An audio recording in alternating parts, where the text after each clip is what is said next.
उत्तर प्रदेश में सैयद सालार मसूद गाजी की मज़ार पर लगने वाले मेले को लेकर बवाल मचा हुआ है। सालार मसूद की दरगाह यूपी के बहराइच में है, जहां उन्हें गाजी मियाँ के नाम से जाना जाता है। हर साल गाजी मियाँ की दरगाह पर मेले का आयोजन होता है और मेला सिर्फ बहराइच में ही नहीं बल्कि संभल से लेकर मुरादाबाद तक लगता है। हर साल उर्स के मौके पर लगने वाले इस मेले में सिर्फ मुसलमान ही नहीं बल्कि बड़ी तादाद में हिंदू भी इबादत के लिए आते हैं। सिर्फ मेले में ही नहीं, आम दिनों में भी भारी तादाद में हिंदू उनकी दरगाह पर माथा टेकने आते हैं। लेकिन अब हिंदू संगठनों ने प्रशासन से मांग की है कि जिसने हिंदुओं पर आक्रमण किया उसकी महिमा मंडन वाले मेले क्यों लगाए जा रहे हैं। बहराइच में सालार गाजी की मज़ार पर दुआ मांगने का सिलसिला कई दशकों से चला आ रहा है, लेकिन इसको लेकर देश में बहस अब शुरू हो गई है। एक और जहां सपा मुखिया अखिलेश यादव का कहना है कि भाजपा हर मिलीजुली संस्कृति को खत्म कर रही है। मेले में हर धर्म जाति के लोग मिलते हैं। अगर वे कुंभ की तारीफ कर सकते हैं तो किसी और मेले की तारीफ क्यों नहीं कर सकते। वहीं यूपी के सीएम योगी आदित्यनाथ ने साफ शब्दों में कह दिया है कि किसी भी आक्रांता का महिमा मंडन स्वीकार नहीं किया जाएगा। इन सब के बीच अब सवाल ये उठता है कि अचानक सालार मसूद गाजी के नाम पर विवाद शुरू क्यों हुआ। दरअसल इस विवाद के पीछे हर साल लगने वाला उर्स का मेला है, जिसका आयोजन हर साल बहराइच संभल से लेकर मुरादाबाद तक होता है। लेकिन जब 18 मार्च को संभल से इस नेज़ा मेला के आयोजन के लिए बने गड्ढे को बंद करने वाली तस्वीरें सामने आईं तो विवाद शुरू हो गया। संभल के एडिशनल एसपी ने चेतावनी देते हुए कहा कि लुटेरों की याद में हर साल लगने वाला नेज़ा मेला नहीं लगेगा। इसके बाद मुरादाबाद से लेकर बहराइच तक हिंदू संगठन मेला रोकने की मांग को लेकर पुलिस का दरवाज़ा खटखटाने लगे।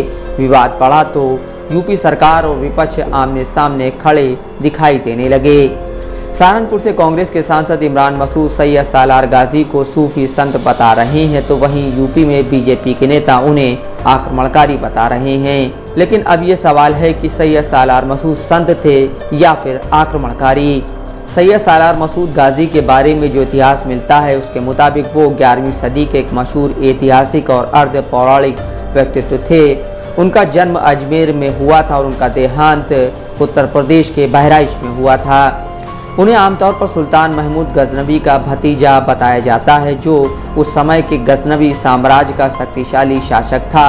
हालांकि गजनवी इतिहास में उनके बारे में कोई स्पष्ट उल्लेख नहीं मिलता और उनकी जीवनी मुख्य रूप से 11वीं शताब्दी में लिखी गई एक फारसी कृति मीरात मसूदी पर आधारित है, जिसे शेख अब्दुल रहमान चिश्ती ने लिखा था।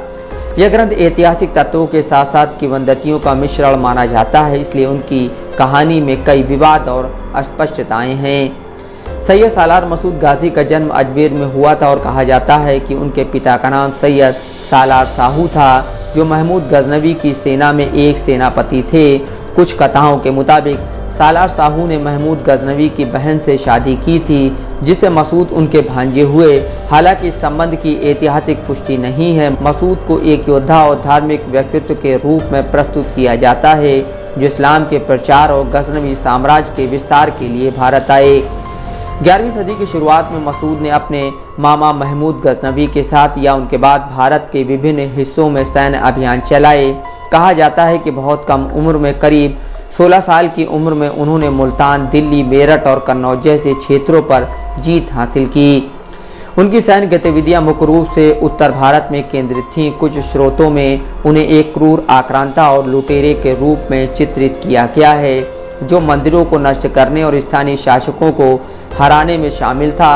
वहीं दूसरी ओर लोक कथाओं और सूफी परंपराओं में उन्हें एक संत और धार्मिक योद्धा यानी गाजी के रूप में सम्मान दिया जाता है।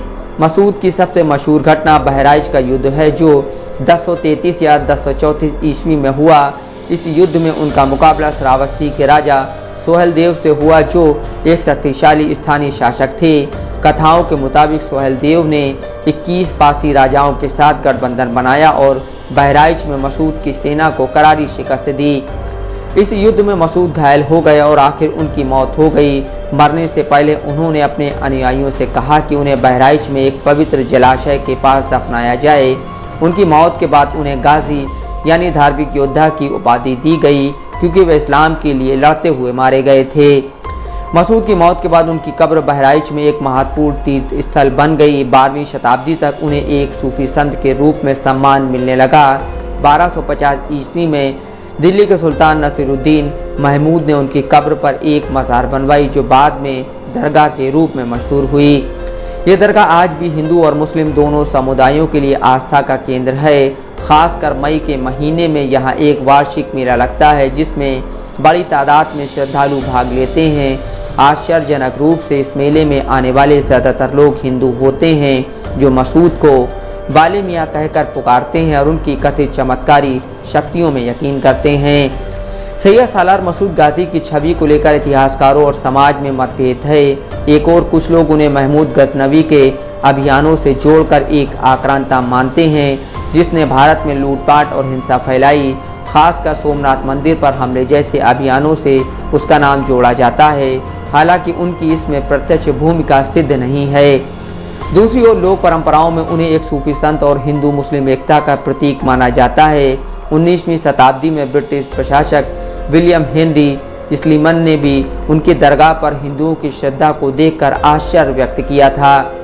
आधुनिक समय में उनकी दरगाह और उनके नाम पर लगने वाले मेले को लेकर विवाद भी होता रहा है। कुछ हिंदू संगठन उन्हें एक लुटेरे के रूप में देखते हैं और उनके महिमा मंडन का विरोध करते हैं, जबकि अन्य लोग उन्हें सांप्रदायिक सौहार्द का प्रतीक मानते हैं। कहा जा सकता है कि सैयद सालार मसूद गाजी एक जटिल व्यक्तित्व हैं, जिनकी पहचान इतिहास की वंदती और लोक परंपरा के मिश्रण से बनी है। वे एक सैन्य नेता थे, जिन्होंने अपने समय में भारत के कई क्षेत्रों पर प्रभाव डाला, लेकिन उनके देहांत के बाद उनकी छवि एक सूफी संत के रूप में स्थापित हुई। उनकी दरगाह आज भी भारत में धार्मिक समन्वय का एक उदाहरण है। हालांकि उनकी ऐतिहासिक भूमिका को लेकर बहस जारी है। उनकी कहानी यह दर्शाती है कि समय के साथ ऐतिहासिक व्यक्तित्वों की छवि किस तरह बदल सकती है और विभिन्न समुदाय के लोग उन्हें अपने अपने तरीके से याद करते हैं। Mohammad Asim Siddiqui, Dastak live news.